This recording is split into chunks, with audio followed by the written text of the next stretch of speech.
हो तेरी स्तुति आराधना करता हूँ मैं तुझसे ये प्रार्थना, महिमा से तेरी तू इस जगह को भर, जो भी तू चाहे तू यहाँ पे कर। Hallelujah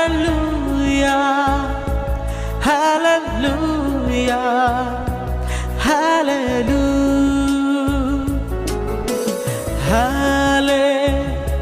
hallelujah hallelujah hallelujah.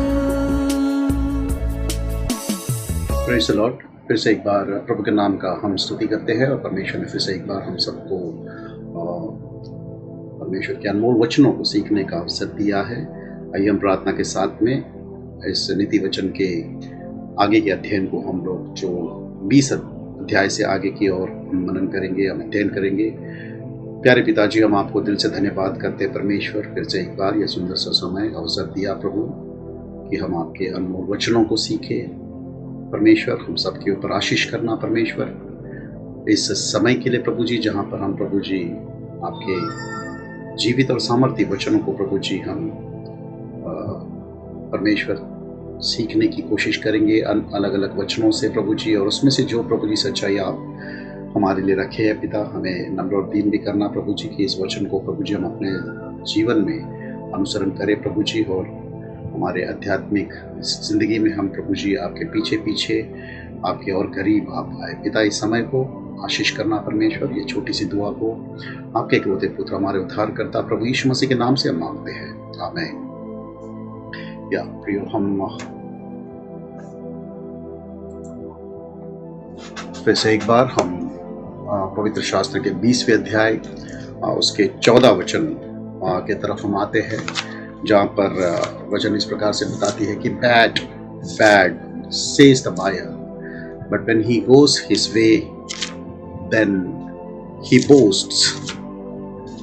हम अगर इसी बात को हिंदी में अगर हम अनुवादित करते हुए पढ़ते हैं तो हमें ये बात को देखने को मिलता है कि इस बाजार में जब खरीदी करने वाले लोग जब व्यापार करते हैं, सो इस प्रकार से वे कहते हैं, मोल लेने के समय ग्राहक अच्छी नहीं कहता है, परंतु चले जाने पर बड़ाई करता है। ज़्यादातर आप भारत देश में बाजार में जब जाओगे कुछ खरीदने के लिए और आप चाहते हो कि उसे और कम दाम में खरीदना है, तो आप उस बिक्री करने वालों के पास वाद विवाद करते हो, और भले 1 रुपया कम, फिर भी हम उनसे से कम दाम में लेने की जो है चाहत रखते हैं। क्या ये मसीह जैसा स्वभाव है? एक गरीब व्यक्ति जो अपने परिवार को संभालने के लिए बहुत ही संघर्ष कर रहा है, कुछ बिक्री करता है, और परमेश्वर ने और आपको और मुझको जो है ज़रूरत से ज़्यादा दिया है। सो हमें उदार होने के लिए परमेश्वर यहाँ पर शिक्षा दे रहे हैं, सबक दे रहे हैं। सो हम लोगों के साथ में एक अच्छा व्यवहार करें, और ख़ास करके गरीबों को। नहीं, इन समय में जो पैंडेमिक में कई जगह पर राशन बांटते हैं, कई जगह पर जो है गरीबों के लिए बहुत सारी सुविधाएं उपलब्ध हैं, लेकिन आप ज़्यादातर देखोगे वे लोग उस कतार में रहेंगे जिनके पास सब कुछ सुविधाएं हैं। सो खास करके हम मसीह होने के नाते हमारे लिए परमेश्वर ये सबक, ये शिक्षा देते हैं कि हमें गरीबों के प्रति, यानी वे लोग जो हमसे भी जो है ज़्यादा संघर्ष करते हैं अपने दैनिक जीवन में, उनके प्रति हमें थोड़ा सा उदार होना बहुत ज़रूरी है। या आगे हम 21वें अध्याय उसके 2 वचन में हम पढ़ते हैं, Every man's way is right in his own eyes, but the Lord weighs the heart. God looks at the motive more than the action. We must always remember that. मनुष्य का सारा चाल चलन अपनी दृष्टि में तो ठीक होता है, परंतु यहोवा मन को जांचता है। परमेश्वर हमारे हमेशा क्रिया के ऊपर जो है देखने से ज़्यादा हमारे उस क्रिया करने के उद्देश्य को वो ज्यादा देखते हैं। तो इस बात को हमें हमेशा ध्यान में रखना है। और 21वें अध्याय के 13 वचन हमें इस प्रकार से बताती है कि he who shuts his ear to the cry of the poor will also cry himself and not be answered. God treats us as we treat others, especially the poor. This is why God does not answer the prayers of many believers.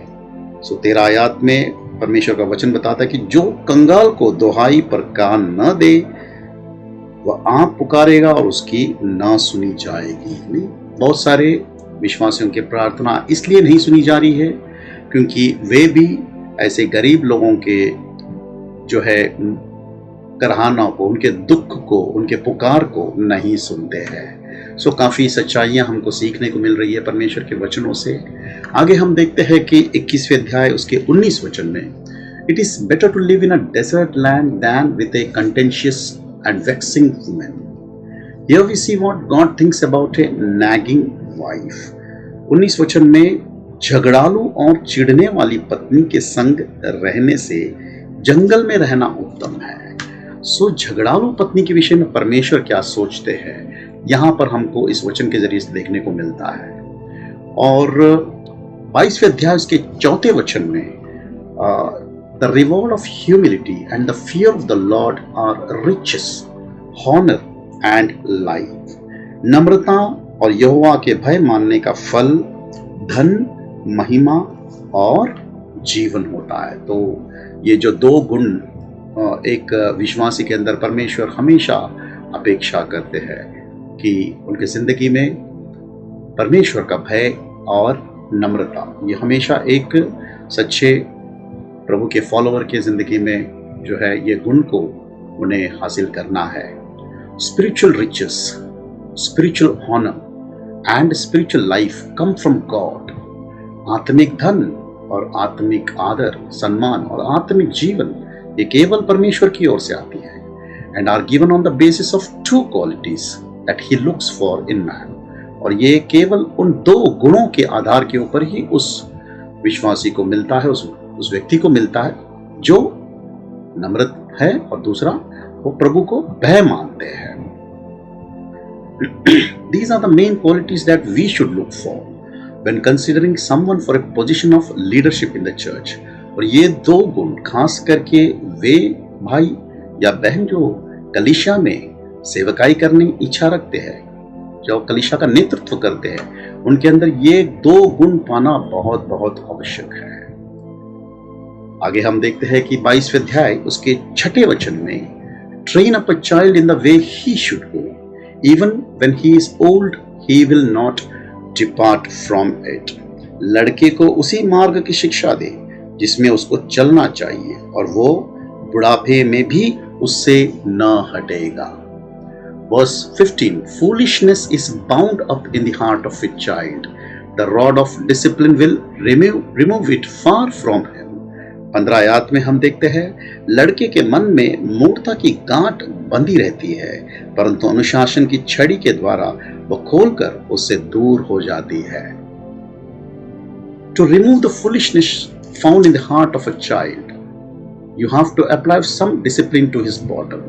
अगर एक लड़के, अगर एक बच्चे आके हृदय की उस मूर्खता को निकालना है तो उस बच्चे के पिछवाड़े में शासन करना भी बहुत जरूरी है। और हम देखते हैं there is obviously close connection between a child's bottom and his heart. एक बच्चे के पिछवाड़ा और उसका हृदय, इसमें कहीं ना कहीं कुछ संपर्क बना हुआ है।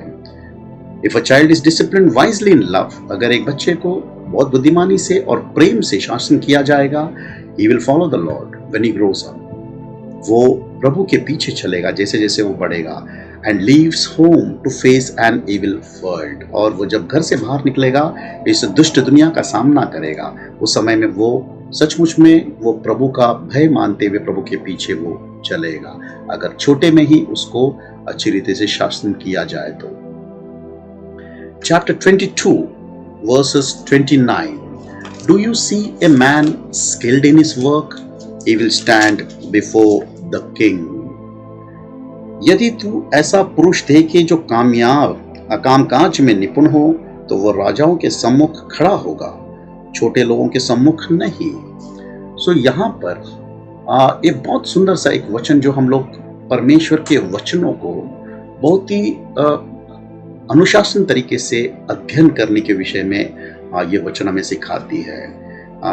अगर हमें प्रभु की सेवा करना है, परमेश्वर हमें सेवकाई के लिए बहुत सारे द्वार को खोलेंगे ऐसे व्यक्तियों के, नहीं, उनके बच्चों के, परमेश्वर के बच्चों की सेवकाई करने के लिए जो परमेश्वर के वचनों का अध्ययन बहुत ही अनुशासन तरीके से वो करते हैं। 23 अध्याय और उसका 22 वचन में अगर हम लोग पढ़ते हैं, वहां पर इस प्रकार से लिखा है कि listen to your father who begot you and don't despise your mother when she's old. Many children today unfortunately do not honor and respect their aged parents. It is not only sad but evil. 22 वचन में इस प्रकार से लिखा है कि अपने जन्माने वाले पिता की सुनना, और जब तेरी माता बूढ़ी हो जाए तब उसे तुच्छ न जानना। नहीं, लेकिन दुर्भाग्यपूर्ण आज बहुत सारे ऐसे बच्चे हैं जो सचमुच में बुजुर्ग अवस्था में माता पिता का ख्याल नहीं करते हैं। ये केवल दुख भरी बात नहीं है, लेकिन बहुत ही दुष्टता वाली बात भी है। God takes special note of those who honor their parents and blesses them in special way. और परमेश्वर खास करके उन लोगों को विशेष तरीके से आशीष करते हैं जो अपने माता पिता का आदर करते हैं और उन्हें बुजुर्ग अवस्था में उनकी हर एक जरूरत को पूर्ण करने के विषय में इच्छा रखते हैं। 23 अध्याय और उसके 31 वचन में हम ये बात को देखते हैं कि don't look on the wine when it is red, when it sparkles in the cup. जब दाख मधु लाल दिखाई देता है और कटोरा में उसका सुंदर रंग होता है, और जब वह धार के साथ उंडेला जाता है तब उसको न देखना। यहाँ पर कई लोगों को गलतफहमियां है, खास करके दाख के विषय में। सो ये एक उपदेश उन लोगों के लिए है जो ये समझते हैं कि हम मसीह लोग दाख को पी सकते हैं, दाख को पी सकते हैं, और साथ साथ ये भी कहते हैं कि थोड़ा बहुत शराब भी पी सकते हैं। ये संदेशा उन लोगों के लिए है। देखिए, यीशु मसीह जब गाना के गांव में, उस शादी में, जब उन्होंने पानी को दाख में बदला और उस दाख को उन्होंने सारे लोगों को पिलाया, खुद भी पिए होंगे। ये दाख जो है, आज जो दाख मिलता है जिसके अंदर शराब का मात्रा मिलाया जाता है, जो फर्मेंट किया जाता है, वो दाख जैसे नहीं है। वो यीशु मसीह ने जो दाख बनाया वो घरेलू दाख है जिसमें बिल्कुल शराब की मात्रा नहीं थी। और हम क्यों इस पर विश्वास करते हैं? क्योंकि यीशु मसीह परमेश्वर की हर एक वचनों का आज्ञा का पालन किया है, ये वचन बताता है। यानी परमेश्वर का इस वचन का भी आज्ञा उन्होंने जरूर पालन किया होगा। नहीं, ऐसे दाख जिसमें शराब का बिल्कुल मात्रा नहीं, वो शराब दाख को यीशु मसीह ने नहीं पिया है।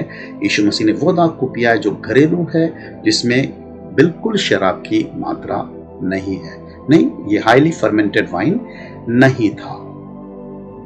या अध्याय 24 उसका 11 और 12 हम जब पढ़ते हैं, deliver those who are being taken away to death. If you say see we did not know this, does he consider it who weighs the hearts. 24 अध्याय उसके 11 और 12 में जो मार डाले जाने के लिए घसीटे जाते हैं उनको छुड़ा, और जो घात किए जाने को है उन्हें मत पकड़ा। यदि तू कहे कि देख मैं इसको जानता न था, तो क्या मन का जांचने वाला इसे नहीं समझता? क्या तेरे प्राणों का रक्षक इसे नहीं जानता? और क्या वह हर एक मनुष्य के काम का फल उसे न देगा? ये कहीं ना कहीं आज एक बहुत बड़े संघर्ष, बहुत बड़े चुनौतियों को लेकर आती है, खास करके सुसमाचार को सुनाने के विषय में। पूरी दुनिया को सचमुच में सुसमाचार की आवश्यकता है, और आज पूरी दुनिया बिना परमेश्वर का जो है मर रहे हैं। नहीं, उनको हम ऐसे कह सकते हैं कि शैतान उनको घात किए जा रहे हैं, और ऐसे समय में हमें जो है उनको मृत्यु से बचाने के लिए सुसमाचार का जो प्रचार है वो हर एक जो है विश्वासियों का जिम्मेदारी है। नहीं, अपने हमें जहाँ जहाँ पर परमेश्वर ने रखा है वहाँ वहाँ पर इस शुभ संदेश को, जो इस उद्धार के सुसमाचार को हमें सुनाना है। यही वचन हमें प्रेरणा और प्रोत्साहन देती है। आगे हम पढ़ते हैं 24 अध्याय उसका 17 वचन में, do not rejoice when your enemy falls. Even in the Old Testament they were told not to rejoice over the fall of their enemies. 17 वचन में, जब तेरा शत्रु गिर जाए तब तू आनंदित ना हो, और जब वो ठोकर खाए तब तेरा मन मगन ना हो। पुराने करार में भी परमेश्वर की अपेक्षा है कि जब भी कोई दुश्मन गिरता है तो तुम्हारे मन में बिल्कुल आनंद नहीं होगा। देखिए प्रियो, कई बार हमारे मनों में इस प्रकार से होती है जो हमें चोट पहुंचाते हैं, जो हानि पहुंचाते हैं, और अगर उनका कुछ भी बुरा होता है तो मन के अंदर कहीं ना कहीं, हम भले ही मुख से हम कहते हैं कि अरे बहुत बुरा हुआ, कहीं ना कहीं थोड़ा सा निकलता है, नहीं ये फ्लैश है, हमें धीरे धीरे धीरे धीरे इसके ऊपर जयवंत पाना है। और जैसे परमेश्वर की अपेक्षा है कि इवन हमारे दुश्मन ने हमको हानि पहुंचाया है, अगर उसको ठेस लगती है, उसको दुख होता है, तो मुझे भी दुख होता है। नहीं, ये भी शिक्षा हमको परमेश्वर अपने वचनों से दे रहे हैं, हमें इसे भी सीखना बहुत जरूरी है। 24 अध्याय उसके 27 वचन में परमेश्वर हमको ये बात कह रहे हैं कि prepare your work outside and make it ready for yourself in the field, afterwards then build your house. अपना बाहर का कामकाज ठीक करना और खेत का काम तैयार कर लेना, उसके बाद अपना घर बनाना। यह बहुत ही अच्छा एक सलाह खास करके जवान लड़कों के लिए है, जवान लड़के जो शादी के विषय में सोच रहे हैं। नहीं, परमेश्वर का वचन बताता है कि सबसे पहले एक अच्छी नौकरी, उसके बाद ही शादी करना, काफी पैसे बनाना कि तू अपने परिवार को संभाल सकते हैं, और उसके बाद ही पत्नी के विषय में सोचना जिसके साथ में मिलकर तू घर बनाएगा। सो हर एक जवान लड़का जो अपनी शादी के विषय में सोच रहा है तो उसके लिए ये बहुत सुंदर वचन है। परमेश्वर हमको एक एडवाइस देते हैं कि सबसे पहले तुम नौकरी और इतना पैसे तुम्हें जरूर कमाना है कि तुम अपने परिवार को संभाल सकते हो, और उसके बाद ही तुम शादी के विषय में सोचना है। आगे हम पढ़ते हैं 24 अध्याय उसके 30 से लेकर 34 तक।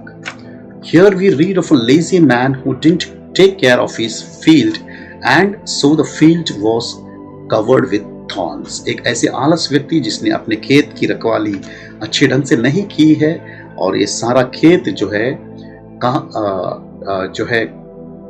कांटों से भर चुका है। सो आइए हम उस वचनों को पढ़ते हैं। मैं आलसी के खेत के पास से और निर्बुद्धि मनुष्य की दाख की बारी के पास से होकर जाता था, तो क्या देखा कि वहां सब कहीं कंटीले पेड़ भर गए हैं, और वह बिच्छू पौधे से ढक गई है, और उसके पत्थर का बाड़ा गिर गया है। तब मैंने देखा कि उस पर ध्यान पूर्वक विचार किया। हाँ, मैंने देखकर शिक्षा प्राप्त की। छोटी सी नींद, एक और झपकी, थोड़ी देर हाथ पे हाथ रख के और लेटे रहना, तब तेरा कंगालपन डाकू के समान और तेरी घटी हथियार बंद मनुष्य के समान आ पड़ेगी। He slept while others were working। जब दूसरे काम कर रहे थे तो ये सोया पड़ा हुआ व्यक्ति था। The warning here is that poverty can strike us if we sleep like that। यहाँ पर एक चेतावनी है कि अगर आप इस प्रकार सोते रहोगे तो गरीबी तुम्हारे द्वार के पास आकर खटखटाएगी। एक बहुत सुंदर अंग्रेजी जो है कवि एक अपने कविता में इस प्रकार से लिखते हैं, उनका नाम हेनरी लॉन्गफेलो है। The heights by great man reached and kept were not attained by sudden flight. जिस मुकाम पर महान व्यक्ति जो पहुंचे हैं और वहां पर रहे हैं, वो अचानक एक ही झटके में उस छलांग को नहीं लगाए हैं, but they while their companions slept were toiling upward in the night. जब बाकी जो उनके साथ ही सो रहे थे, तो ये जो सबसे ऊंचे मुकाम पर पहुंचे थे, ये रात के समय में परिश्रम कर रहे थे, और यही कारण है कि ये आज ऐसे ऊंचे मुकाम पर पहुंच गए हैं। सो प्रियो, अगर आज आपके जिंदगी में, मेरे जिंदगी में हमें कुछ हासिल करना है तो सोकर नहीं होगा, आलस करके नहीं होगा। जब बाकी सोते रहेंगे उस समय में आपको और मुझको मेहनत करना है और काम करना, तब जाकर हम हमारी जिंदगी में हम कुछ मकाम को हासिल कर पाते हैं। God told Adam that he must earn his bread by the sweat of his brow। परमेश्वर ने आदम से कहा कि तुम्हें रोटी जो है अपने माथे के पसीने से जो है, यानी तुम्हें परिश्रम करते हुए तुम्हें तुम्हारे रोजी रोटी को कमाना है। God rewards diligence। One who studies the word and obey it diligently will have a fruitful life when compared with the believers who is lazy। आज कई विश्वासी अनेकों दिन पवित्र शास्त्र खोले नहीं है। परमेश्वर सचमुच में मेहनत करके परमेश्वर के वचनों को पढ़ना, नहीं, यहाँ पर हम आत्मिक रीति से इस बात को भी हम जो है समानता लगा सकते हैं। जब हमें सचमुच में समय है, उस समय में हम परमेश्वर के वचनों को अध्ययन करना है, प्रार्थना करना है। अगर हम ऐसे समय में नहीं करते, हम आलस करते हैं, तो हमारा जिंदगी वो प्रकट करेगा, हमारा आलसपन को प्रकट करेगा। हम फलदायक जीवन को नहीं प्राप्त करेंगे। फलदायक जीवन को, आत्मिक फलदायक जीवन को अगर हमें प्राप्त करना है तो हमें परमेश्वर के वचनों के लिए भी बहुत मेहनत करना है। जिस प्रकार आप अपने सेक्युलर दुनिया में भी, अगर आपको सचमुच में एक सक्सेसफुल व्यक्ति होना है तो आपको मदद करना, बहुत मेहनत करना बहुत ज़रूरी है, वैसे ही आत्मिक जिंदगी में भी अगर आपको सफल होना है, नहीं ओवरकमिंग लाइफ जीना है, तो आपको बहुत मेहनत करने की ज़रूरत है। A diligent man will have a good garden and a blessed ministry। जो मेहनती व्यक्ति है उनकी सेवकाई भी बहुत ही फलवंत है, नहीं उनका जो बागीचा भी बहुत सुंदर है। A lazy man however will have many regrets both on earth and in eternity।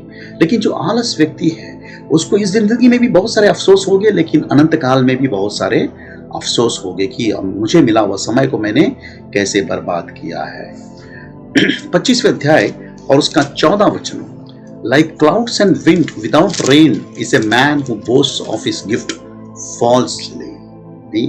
25वें अध्याय उसका 14 वचन।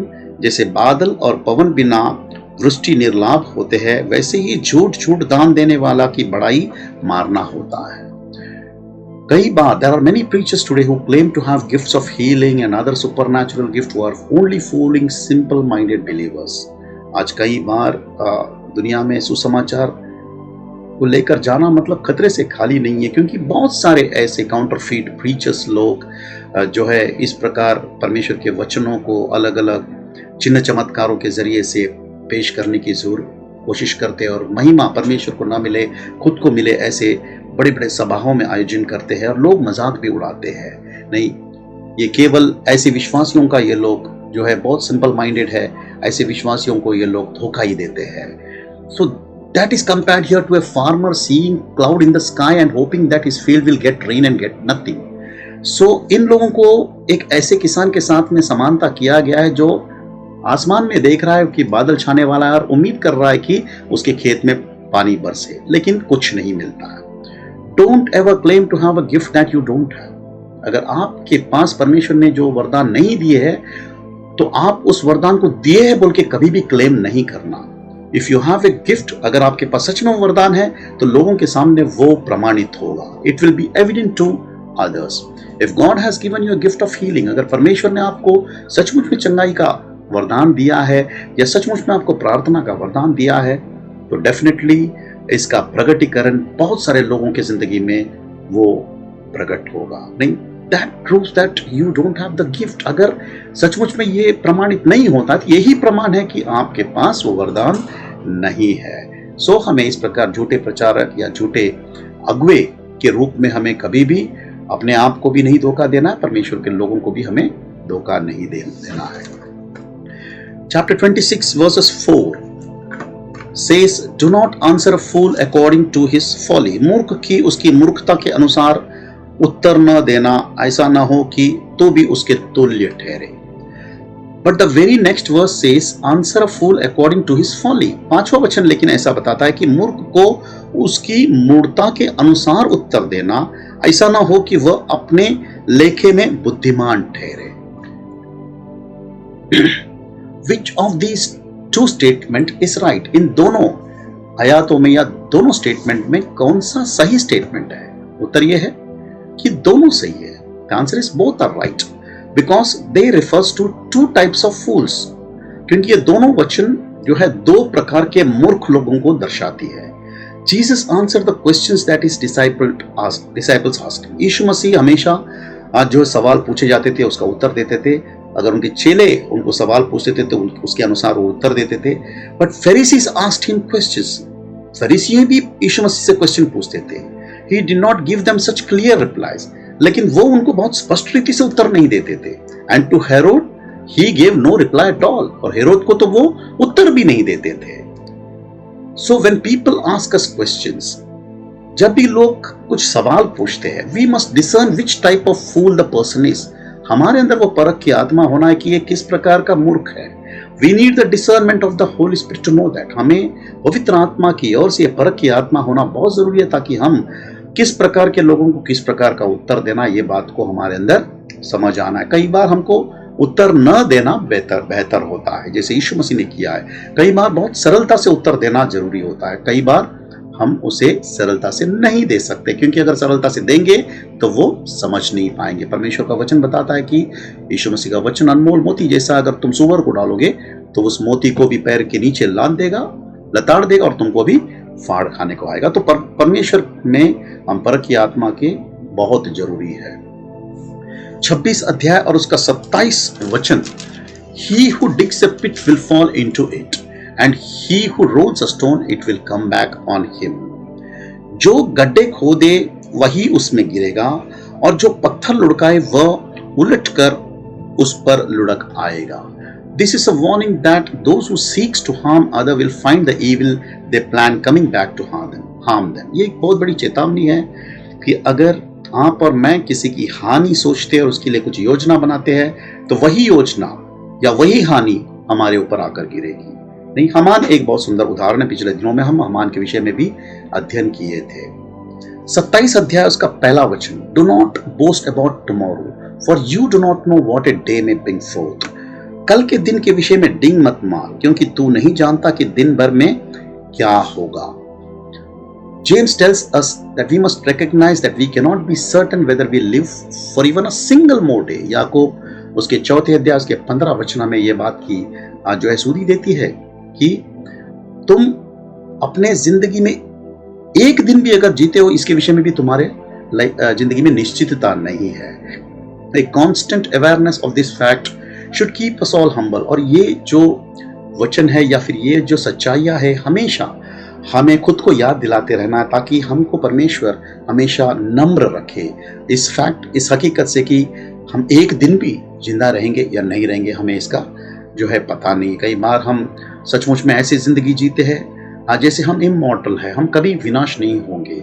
लेकिन हमें ये सवाल अपने आप से पूछना है, कल का दिन नहीं, लाखों लोग इस दुनिया में नहीं रहेंगे, और अगर हम रहेंगे तो सचमुच में हमें परमेश्वर को स्तुति और धन्यवाद देते हुए हम कल के दिन को भी निकालना है। तो ये बात हमें याद दिलाना बहुत जरूरी है कि हम इतने मॉडल है, इतना विनाशकारी है कि हमें ये भी नहीं पता है कि अगला पल में क्या होगा।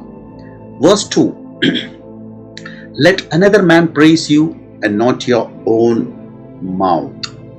तेरी प्रशंसा और लोग करे तो करे, परंतु तू आप न करना। There is lot of self promotion in Christendom today which is totally foreign to the spirit of Christ. आज मसीहत्व में खुद को बड़ाई करना, खुद का प्रचार करना, खुद के जिंदगी को लोगों के सामने प्रकट करना, ये बहुत चलता है। कई बार पुलपिट में खड़े होकर भी प्रचारक कहते कि मेरी जिंदगी को देखो, नहीं मेरे टेस्टिमनी को देखो। नहीं, क्या सच में हमारा टेस्टिमनी पौलुस जैसा है? सच में हम पौलुस के जैसे दुख को उठाए हैं कि हम लोगों के सामने ये बात को कह पाते हैं? नहीं, पौलुस कह सकता है कि तुम मेरे पीछे हो लो, क्योंकि मैं यीशु मसीह के पीछे हो लेता हूं। क्यों?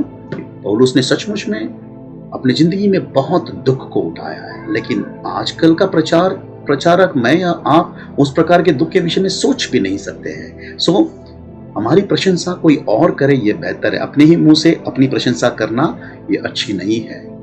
आगे हम लोग पढ़ते हैं 27 अध्याय के 23 वचन, know well the condition of your flocks and pay attention to your hearts. अपने भेड़ बकरियों की दशा भली भांति मन लगाकर जान ले, और अपने सब पशुओं के झुंडों की देखभाल उचित रीति से कर। That is a good word for those who are shepherds of God's flock। परमेश्वर के भेड़ का जो चरवाह है उनके लिए बहुत अच्छा शब्द है। एक गुड एल्डर, एक अच्छा प्राचीन वो होता है जो अपने चर्च के विश्वासियों के आत्मिक स्थिति को वो बहुत अच्छी तरह से जानता है। चैप्टर 28 वर्सेस 13, 28 अध्याय उसका 13 वचन, He who conceals his sin will not prosper, but he who confesses and forsakes them will find mercy। This is one of the clearest verses in the Bible that teach that confessing our sins to God is not enough, we need to give them up too। जो अपने अपराध छिपा रखता है उसका कार्य सफल नहीं होता, परंतु जो उनको मान लेता और छोड़ भी देता है उस पर दया की जाएगी। और ये एक ऐसा बहुत ही स्पष्ट वचन है जहां पर हमें ये बात को सिखाती है कि अपने गुनाहों को केवल कबूल करना ही काफी नहीं है, लेकिन उसे छोड़ देना ये बहुत महत्वपूर्ण है। 29 अध्याय उसका पहला वचन, A man who hardens his neck after much reproof will suddenly be broken beyond a remedy. जो बार बार डांटे जाने पर भी हट करता है वो अचानक नष्ट हो जाएगा और उसका कोई भी उपाय काम नहीं आएगा। No one should keep on taking advantage of God's mercy and goodness. परमेश्वर की दया और करुणा और भलाई का कोई भी जो है गलत तरीके से फायदा नहीं उठाना है, because he will suddenly find one day that he has cross the red line. क्योंकि अचानक जो है वो देख लेगा कि एक दिन जो है वो उस चेतावनी वाले उस रेखा या रेड लाइन को वो क्रॉस कर चुका है। And Holi spirit stops pleading with him, और पवित्र आत्मा जो है उसके साथ में परमेश्वर से निवेदन करना छोड़ देता है। And he can never be saved thereafter, उसके बाद वो कभी भी वापस बच नहीं सकता है। नहीं, सो हमें अपने हृदय को, अपने गर्दन को खटीला नहीं बनाना है। कई बार कई लोग बहुत हटीला होते हैं, बार बार कुछ चीज़ों को बताने के बावजूद भी वो उस चीज़ को वो अपने लाइफ में ठीक नहीं कर पाते हैं। तो परमेश्वर की ओर से सबक है कि हमें इसे बार बार जो है परमेश्वर के वचनों को, उनके दया, उनकी कृपा को हल्का से नहीं लेना है। 29 अध्याय उसका 18 वचन, Where there is no vision the people perish. जहां दर्शन की बात नहीं होती वहां लोग निरंकुश हो जाते हैं। The great need in Christendom today is for men and women of vision. आज मसीहत में सबसे बड़ी जरूरत स्त्री और पुरुष दोनों को कि परमेश्वर की ओर से दर्शन को प्राप्त हो। God wants to give all of us a vision of what He can accomplish in our land through us at this time. और परमेश्वर चाहते हैं कि हम सबको एक ऐसा दर्शन दे कि हम जिस भूमि में रहते हैं, जिस जगह पर रहते हैं, वहां पर हम परमेश्वर के उस दर्शन के अनुसार उसको प्राप्त कर ले। Ask God to give you a burden for India. नहीं, हम परमेश्वर से बोझ मांगेंगे कि परमेश्वर मुझे भारत देश के लिए कि उनका उद्धार हो। हम जिस राज्य में रहते हैं, महाराष्ट्र राज्य के लिए बोझ हम मांगेंगे, परमेश्वर महाराष्ट्र राज्य को आप उद्धार देना। हम जिस जो है शहर में रहते हैं, नहीं जिस सिटी में रहते हैं, हम उनके लिए भी दुआ कर सकते हैं। हम थाने के लिए दुआ कर सकते हैं, हम सावरकर नगर के लिए दुआ कर सकते हैं, हम वसंत विहार के लिए दुआ कर सकते हैं, हम अपने हम मोहल्ले के लिए दुआ कर सकते हैं। नहीं कि परमेश्वर हमें दर्शन दे, इनके लिए मैं दिन रात प्रार्थना करूं और जो मकसद, जो उद्देश्य आपने मुझे चुना है, वो उद्देश्य आपके इच्छा में वो पूर्ण हो। 29 अध्याय उसका 20 वचन, Do you see a man who is hasty in his words or hasty in his matters? There is more hope for a fool than for him.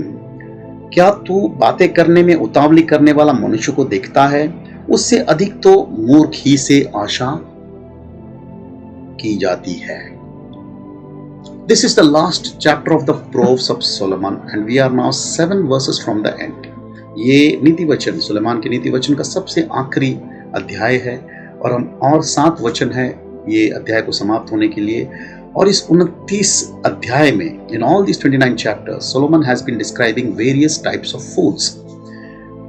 अलग अलग प्रकार के मूर्ख लोगों का जो बयान यहाँ पर सुलेमान करते हैं। Finally, before he concludes, आखिरी में इसे समाप्ति करने से पहले वो एक बात कहता है, Now let me tell you who is the greatest fool of all. वो बताने की कोशिश करता है कि सबसे बड़ा मूर्ख कौन है। The man who is quick to speak and who is hasty in making his decisions. एक ऐसा व्यक्ति जो बोलने में बहुत तेज है और जो निर्णय करने में बहुत तेजी है, ऐसा व्यक्ति सबसे मूर्ख करके परमेश्वर का वचन बताया जाता है। He gets the first prize. मूर्खता में सबसे पहला इनाम उसको मिलेगा। There is more hope for all the other fools mentioned in this book than for the hasty man.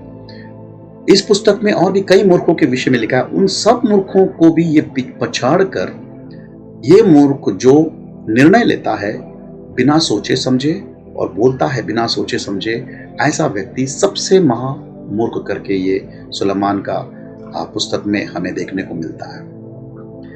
30वें अध्याय chapter 30 was written by a man named Agar. In verse 7-8 he says, 2 things I asked of thee. 30वें अध्याय में उसके 7 और 8 में अगर परमेश्वर से कहता है कि 2 चीज मैं मांगना चाहता हूँ। 2 things I asked of thee, do not refuse me before I die. मैं मरने से पहले इसको आप इनकार ना करना। पहला, keep deception and lies far from me. दूसरा, give me neither poverty nor riches. मैंने तुझसे 2 वर मांगे हैं, इसलिए मेरे मरने से पहले उन्हें मुझे देने से मुंह न मोड़, अर्थात व्यर्थ और झूठी बात मुझसे दूर रख। मुझे ना तो निर्धन कर और ना धनी बना, प्रतिदिन की रोटी मुझे खिलाया कर। पुराने करार में इस प्रकार की प्रार्थना की जाती है। They had to pray that prayer. ऐसी प्रार्थना उन्हें करनी आवश्यकता थी, because they felt, as it says in the rest of this verse, that if they are poor, they would steal, and if they became too rich, they might forsake the Lord. So आगे का वचन में इस प्रकार से बताया गया कि ये लोग अगर गरीब होंगे तो चोरी कर लेंगे इनकी जरूरत को पूर्ण करने के लिए, और इनके पास ज्यादा धन होगा तो शायद ये प्रभु को इनकार भी कर सकते हैं। सो पुराने करार के लोगों के लिए प्रार्थना करना जो है वाजिब था, लेकिन 90% of believers need to pray that prayer too. लेकिन हम समझते हैं कि 90% विश्वासी लोग भी इस प्रकार की प्रार्थना करना बहुत जरूरी है, क्योंकि because too much money would ruin them, ज्यादा पैसा भी उनकी जिंदगी को परमेश्वर से दूर ले जा सकती है।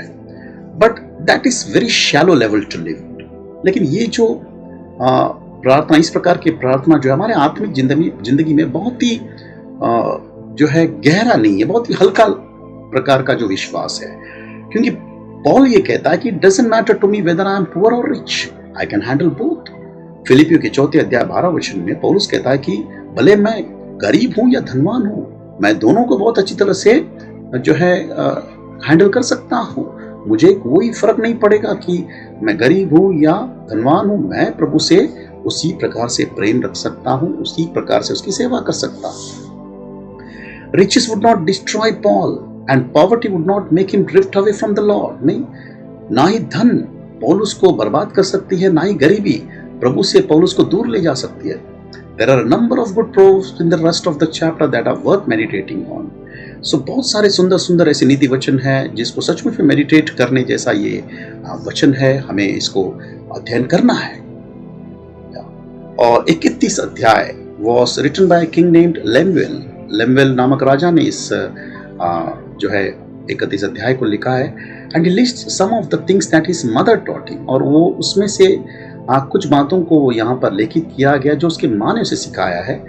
After some good advice in verse 1 to 9, 1 से 9 तक काफी अच्छे एडवाइसेस उसने दिए हैं और सलाह दिए हैं। उसके बाद उसके माँ ने जो सिखाए गए कुछ बातों को भी उसने उस वहां पर जोड़ा है। Welcome to the last section, verses 10 to 31, और हम सबसे आखिरी भाग में आते हैं जहां पर 10 से लेकर 31 वचन। And this is a very important section for all young main and women, because it tells us the qualities of a good wife. ये सब जवानों के लिए, लड़के और लड़कियों के लिए ये बहुत ही महत्वपूर्ण वचन है, क्योंकि नीति वचन है, क्योंकि इसमें एक बहुत ही भक्ति वाली स्त्री, पत्नी का गुण के विषय में यहाँ पर बताया गया है। सो सबसे पहले हम देखते हैं कि 10वें वचन में high value of a good wife, एक अच्छी पत्नी का बहुत ही ऊंचा मूल्य। 11 और 12 वचन में हम देखते हैं कि हस्बैंड बेनिफिटेड बाय वाइफ, सारे पति जो पत्नी से जिनको फायदा मिलता है। 11 और 12 वाइफ वर्क्स हार्ड। 13 से 19 हम देखते हैं कि पत्नी बहुत मेहनत करती है। 20 वचन में वाइफ गिव्स टू पुअर, पत्नी गरीबों को खिलाती है। 21 वचन के पहले भाग में नो फियर ऑफ स्नो, कोई बर्फीले पहाड़ के उसे डर नहीं है, कोई हिम का उसे भय नहीं है। चिल्ड्रन क्लोथ्ड इन स्कारलेट, 21वें वचन के दूसरे भाग में हम देखते हैं कि उसकी बच्ची जो है बहुत सुंदर जो है वस्त्रों से उसे ढका गया है। 22 वचन में covering for bed, wife wears linen, नहीं जो बिछोना उसके ऊपर के भी जो कवरिंग्स है उसको भी बहुत सुंदर रीति से कपड़ों से बुनी गई है पत्नी। 30 वचन में पब्लिक रिस्पेक्ट फॉर हस्बैंड, पत्नी की चाहत है कि समाज में पति का एक आदर हो। 24 वचन में सेल्स गारमेंट एंड सैशेस, नहीं, वस्त्र को वो बुन कर वो बेचती है। वाइफ क्लोथ्ड इन डिग्निटी, नहीं, बहुत ही आदर का जो वस्त्र जो है पहनाए गए वो पत्नी है। नो फियर ऑफ फ्यूचर, भविष्य का कोई डर नहीं है ऐसे पत्नी को। वाइफ स्पीक्स विजडम, बुद्धि की बातें करने वाली ये पत्नी है। वाइफ वर्क्स हार्ड, मेहनत करने वाली पत्नी है। Husband and children praise wife, पति और बच्चे पत्नी का तारीफ करते हैं। High value of a good wife. और आखिरी में समाप्ति भी इसी वचन से होती है जो वचन से शुरुआत हुआ है कि इस पत्नी का जो मूल्य है बहुत ऊंचा है।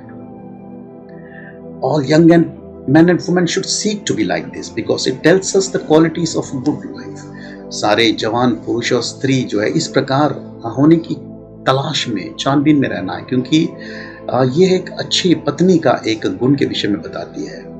She works with her hands and is very hard working person, वो अपने हाथों से काम करती है और बहुत ही मेहनती स्त्री है। She gets up early and cooks the meal, वो भोर को उठती है और जो है भोज को तैयार करती है। शी इज एंटरप्राइजिंग टू, और बहुत ही पहनोई करने वाली स्त्री है।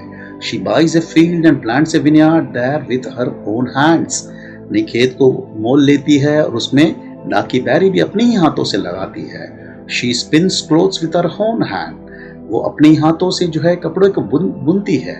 She gives money to the poor, वो गरीबों को पैसे बांटती है। She protects her children in winter with warm clothing that she has stitched herself, वो अपने बच्चों को ठंड के समय में गर्म कपड़े जो अपने हाथों से सिलाया है उससे वो बच्चों को पहनाती है। She support her husband and husband trust her fully, वो अपने पति को सपोर्ट करती है और उसका पति जो है उसके ऊपर पूर्ण रीति से भरोसा करते हैं। She makes clothes and sells them, वो खुद कपड़े बनाती है और उसे बेचती भी है। She is dignified and she speaks with wisdom, नहीं, वो बहुत बुद्धिमानी के साथ में बात करती है। और she has the law of kindness on her tongue, और उसके जुबान पर भलाई के व्यवस्था है। So we see that her hands are hard and her tongue is soft, तो हम ये देखते हैं कि उसका हाथ बहुत मजबूत है लेकिन उसका जुबान बहुत ही कोमल है। Unfortunately, with many young sisters today, things are exactly the opposite. दुर्भाग्यपूर्ण आज कई बहनों में हम इसका विपरीत देखते हैं। Their hands are soft, उनके हाथ बहुत कोमल है, because they have never worked hard, क्योंकि उन्होंने कभी भी अपनी जिंदगी में कठिन काम नहीं किया है। And their tongue is hard, और उनका जुबान बहुत सख्त है। They are proud and rude, क्योंकि वे बहुत ही घमंडी हैं। Charm is deceitful and beauty is empty, but a woman who fears the Lord shall be praised. शोभा तो झूठी और सुंदरता व्यर्थ है, परंतु जो स्त्री यहोवा का भय मानती है उसकी प्रशंसा की जाएगी। Her husbands and her children rises up and praises her as the best wife and mother in the world. और उसके पति और बच्चे जो उठते हैं और उसकी स्तुति करते हैं और कहते हैं कि दुनिया की सबसे अच्छी पत्नी और सबसे अच्छी माँ है। Young man, this is the type of wife you should looking for. जवान, आप इस प्रकार की पत्नी का खोज करना है। और स्त्री, जवान स्त्री, this is the type of woman you should be. इस प्रकार की स्त्री आपको होना है। And all young people read Proverbs frequently so that you can grow up to be godly and wise men and women whom God can use. और सारे जवान लड़के और लड़कियां, आप इस नीति वचन को लगातार रीति से पढ़ते रहिए ताकि आप सचमुच में एक बहुत ही बुद्धिमान पुरुष और स्त्री और एक परमेश्वर को डरने वाले ऐसे बच्चे, ऐसे जवान बनेंगे जिसको परमेश्वर इस्तेमाल भी करे। सो सचमुच में हम परमेश्वर को दिल से धन्यवाद करते हैं कि इस नीति वचन के पुस्तक से परमेश्वर ने हमें बहुत सारी सच्चाइयों को सिखाया है। आप और मैं, हम सब संघर्ष करने वाले लोग, हम धीरे धीरे परमेश्वर की व्यवस्था से सीखकर परमेश्वर के जैसे बनने की इच्छा रखने वाले लोग, आइए हम सब मिलकर परमेश्वर से अनुग्रह को मांगेंगे। प्यारे पिताजी, हम आपको दिल से धन्यवाद करते पिता इस अनमोल और सुंदर वचन के लिए। परमेश्वर, सचमुच में प्रभु, आपको जितना भी धन्यवाद करो उतना कम है पिता। इतने सारे प्रभु जी हमारे दैनिक जीवन के प्रभु जी जो ज़रूरतें हैं, हमें कैसे जीना है, कैसे व्यवहार करना है, परमेश्वर कैसे हम बच्चे बनना है, कैसे हम एक पिता बनना है, कैसे हम एक माता बनना है। पिता, हम सच में हम धन्यवाद करते हैं पिता, आपके अनमोल वचन के लिए। और सबसे आखिरी में परमेश्वर, जैसे आप जवान लड़के और लड़कियों के लिए प्रभु जी जो सलाह दी है परमेश्वर, वो परमेश्वर सराहनीय है पिता। हम सबको मदद करना परमेश्वर, कि हम सचमुच में इस वचन के अनुसरण कर पाए। सनादर महिमा गौरव आपको देते हुए ये छोटी सी दुआ को आपके इकलौते पुत्र हमारे उद्धार करता प्रभु यीशु मसीह के नाम से हम मांगते हैं, आमीन। करुणा से तेरी नया दिन दिखाता है, ढाल बनकर मेरी मुझे बचाता है। जब मैं पुकारूं तू दौड़ आता है, जब मैं गिरूं मुझे उठाता है। Hallelujah, hallelujah.